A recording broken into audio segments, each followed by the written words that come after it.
Hola, bienvenidos a todos a esta clase en la que vamos a hablar acerca del crimen que está cambiando del mundo físico al ciberespacio. Básicamente este cambio se debe a que la sociedad global ha cambiado y cada vez adoptamos más y más tecnologías. Todos los días salen nuevas tecnologías, nuevas páginas web, nuevas redes sociales y cada día la gente adopta más y más estas redes y estas nuevas tecnologías. Existen 1,9 billones de sitios de Internet a nivel global y podemos decir y afirmar que los ciberataques son los delitos que más crecen a nivel global. También que el 50% de todos los delitos en algunos países ya se consideran cibercrimen, como es el caso del Reino Unido. En el Reino Unido ya la mitad de los delitos se consideran que son cibercrimen. Otras de las estadísticas o números que podemos dar es que el 43% de los ciberataques está dirigido a pequeñas y medianas empresas y no a las grandes empresas que ya tienen grandes medidas de seguridad. Por supuesto que cada vez es mayor este daño y los costos que causa el cibercrimen. Entonces estamos hablando ya de no solamente de crímenes independientes, individuales, sino que estamos hablando de crimen organizado, que hay detrás de todo esto, ¿no? Y que realmente tienen ganancias multimillonarias al año. Vamos a hablar en esta clase en particular de uno de los delitos que más recaudan los criminales, que es el Business Email Compromise, en donde estamos hablando de miles y miles de millones de dólares al año para estos cibercriminales. Básicamente en América hemos vivido, y a nivel global también podemos afirmar, hemos vivido un crecimiento del cibercrimen durante el último año. Este año que hemos pasado y este año que estamos viviendo tan particular con esta pandemia, con este virus, el COVID-19, ha provocado no solamente cambios sociales, sino también dentro de la criminalidad. Hemos vivido un gran crecimiento en el tema del cibercrimen. Entre estas características tenemos que el phishing es uno de los delitos que más ha crecido y que más estuvo presente durante el año pasado y durante este año. Ese delito que hacen campañas los cibercriminales tratando de obtener usuarios y claves de diferentes plataformas. Sí, todo el mundo se piensa de que el phishing es solamente dirigido a bancos todavía. Sin embargo, el phishing es más allá de los bancos hoy.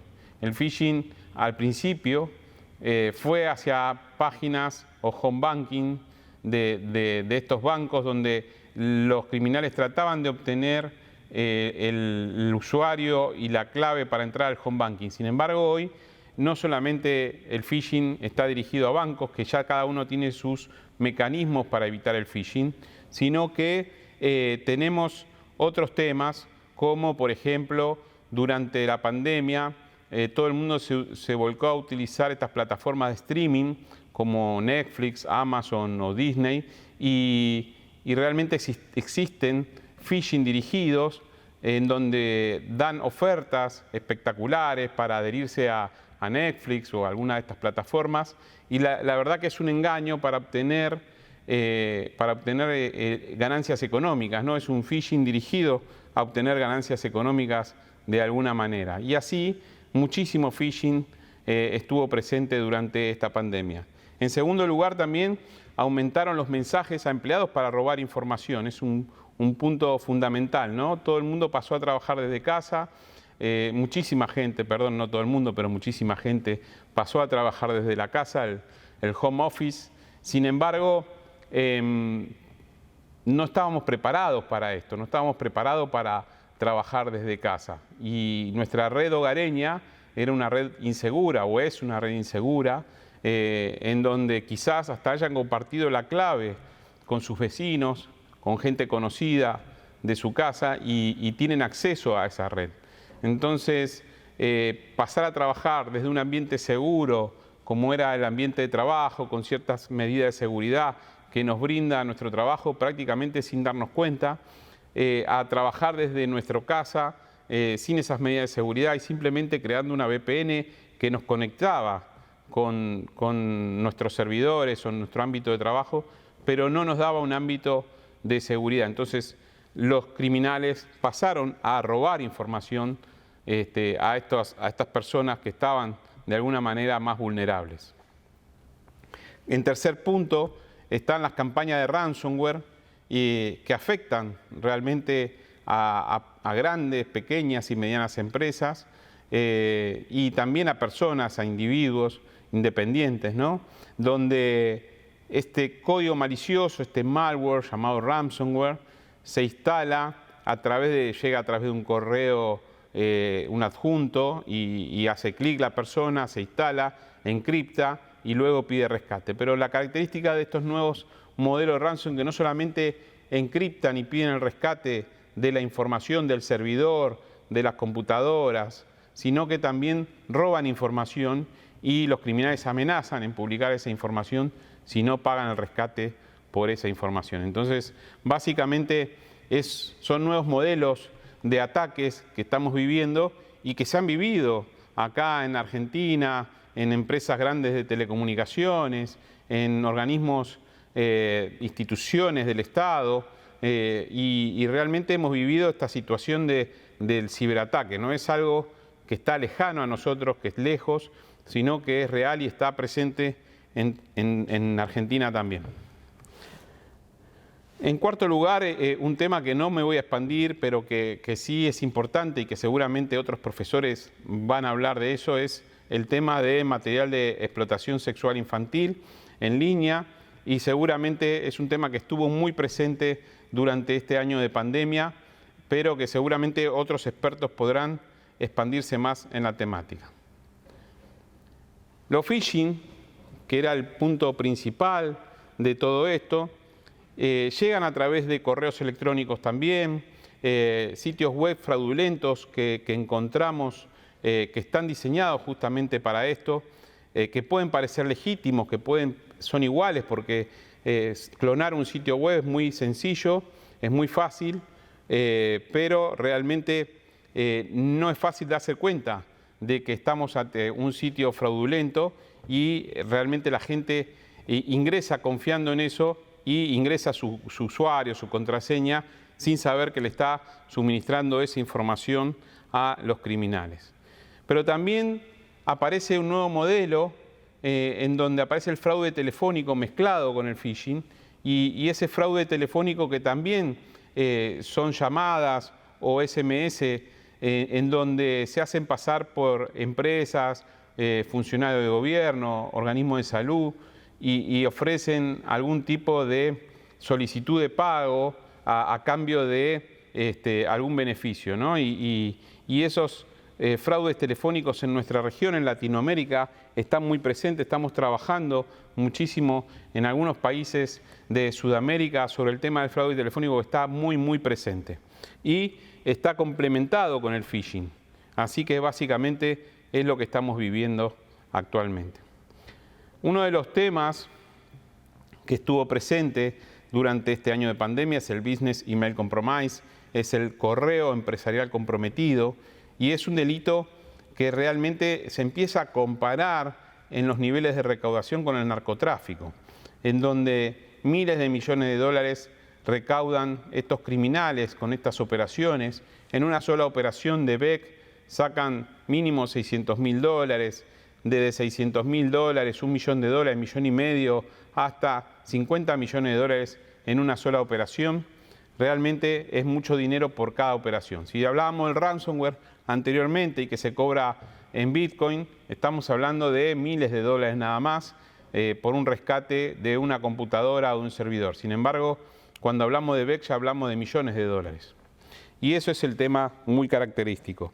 El ciclo de vida del BEC se compone de varios momentos, ¿no? El primer momento es en el que los criminales intervienen en el correo de un proveedor o de un fabricante y entran a través de ingeniería social, a través de la instalación de códigos maliciosos, de malware, ¿sí? Entran a intervenir y también utilizan phishing, ¿no? Eso que hemos estado explicando hasta recién. Intervienen y logran intervenir un correo electrónico, o sea, logran empezar a monitorear un correo electrónico, unas cuentas de correo electrónico de una empresa proveedora o fabricante, y una vez que detectan que este proveedor o fabricante va a cobrar el dinero por una operación de alguna venta, lo que hacen es hablar con el cliente, cambiarle la cuenta bancaria, decirle que tuvieron problemas con la cuenta bancaria que ya le habían pasado, que le tienen que depositar en otra cuenta en Malasia, en Singapur, en México, en Londres, en donde ellos hayan creado la cuenta. Las cuentas las crean con el nombre de la empresa proveedora, así que el cliente no sospecha que no está hablando con el proveedor, y al mismo tiempo logran de alguna manera infectar, intervenir el correo electrónico también del cliente para que de ninguna manera se comunique con el proveedor, ¿no? Entonces ha ido evolucionando este delito cada vez más y ellos hasta ponen algunas condiciones en los correos electrónicos del cliente para que no sospechen que están hablando con los criminales en lugar del proveedor.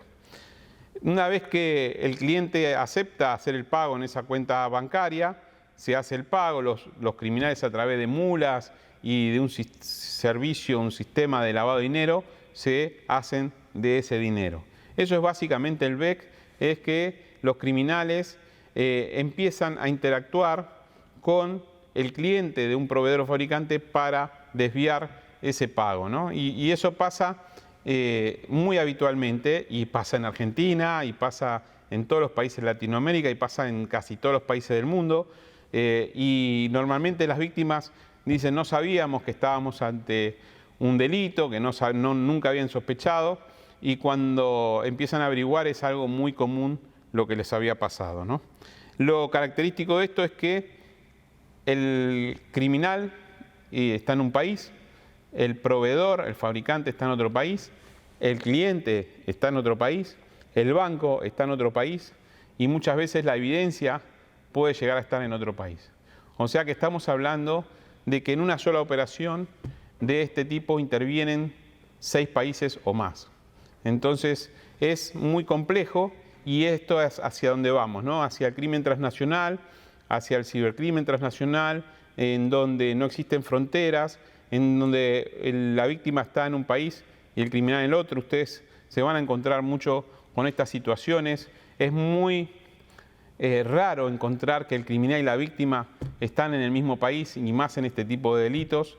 De hecho, muchos de estos delitos de los que vamos a hablar durante esta clase y durante la clase que viene, seguramente el criminal aprovecha esa situación de tratar de atacar y conseguir ganancias desde otros países, no desde el país en donde está, ¿no? Para que se le complique la investigación a las fuerzas de aplicación de la ley. Entonces, realmente este delito tan característico como el BEC y tan común en nuestro país y en varios países del mundo, es un país 100% transnacional.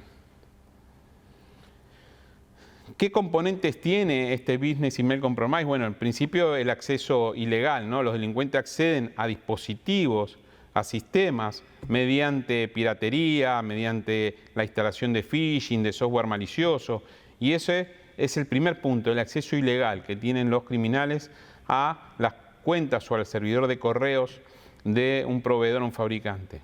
La ingeniería social es un punto característico del Business Email Compromise. Ellos saben, empiezan a averiguar todo sobre la empresa y saben quién es el que paga, saben quién es el gerente, quién es el que autoriza. Ellos tienen todo un mundo de información que quizás hasta un mismo empleado no lo tiene. Y por supuesto, el tercer punto es solicitudes urgentes, ¿no? Cuando solicitan urgente el cambio de la cuenta bancaria, cuando dicen mi cuenta bancaria que te pasé no funciona, así que te paso otra nueva. Eso es un componente fundamental en el BEC para darse cuenta que están ante un BEC realmente. Y cuando están ante un BEC, ¿qué hacer, no? Porque ¿qué voy a hacer cuando estoy ante una situación de un Business Email Compromise, ¿no? Primero, si nos damos cuenta de que realmente puede ser sospechoso que nos estén pidiendo que cambiemos la cuenta bancaria, seguramente hablar, tratar de llamar. Bueno, ahí también los criminales han perfeccionado esta técnica, y a veces si se llama por teléfono lo atienden los criminales, y mandan un fax lo reciben los criminales. Entonces realmente es bastante complejo para poder darse cuenta de que están interactuando con los criminales. Uno de los puntos fundamentales para recomendar es que ante un BEC lo primero que tienen que hacer es hacer la denuncia, ¿no?, ante el organismo de aplicación de la ley, reunir toda la documentación sobre el pago, los correos electrónicos, las facturas, etcétera, toda la evidencia que puedan tener fundamental para la investigación. Y por supuesto, un punto fundamental es informar inmediatamente al banco. En algunos casos se ha logrado retrotraer el pago inmediatamente porque se dio cuenta minutos después de que le había hecho el pago no a la empresa proveedora, sino a otras personas, a unos delincuentes. Se logró retrotraer el pago. Sin embargo, a veces se dan cuenta tiempo después. Se logró congelar los fondos en la cuenta de destino y después por rogatoria internacional se logra recuperar ese dinero. El banco no lo paga, no saca ese dinero de esa cuenta y en la mayoría de los casos, para ser sincero, los criminales se hacen de ese dinero porque se dan cuenta mucho tiempo después y no logran hacer ninguno de estos mecanismos de recupero de fondos. ¿A quién va dirigido esto? Seguramente a los CEO, a los directivos de empresa. Hay modelos de BEC, hay distintos modelos. Está el CEO Fraud, que se hacen pasar por el CEO de la empresa, y hay modelos donde se hacen pasar por el de finanzas y así en cada uno de estos casos tienen que saber los directivos empresariales sobre esto, los gestores de ciberseguridad, el público en general, los organismos de aplicación de la ley tienen que conocer estos tipos de delitos que a veces ignoran y que nadie los difunde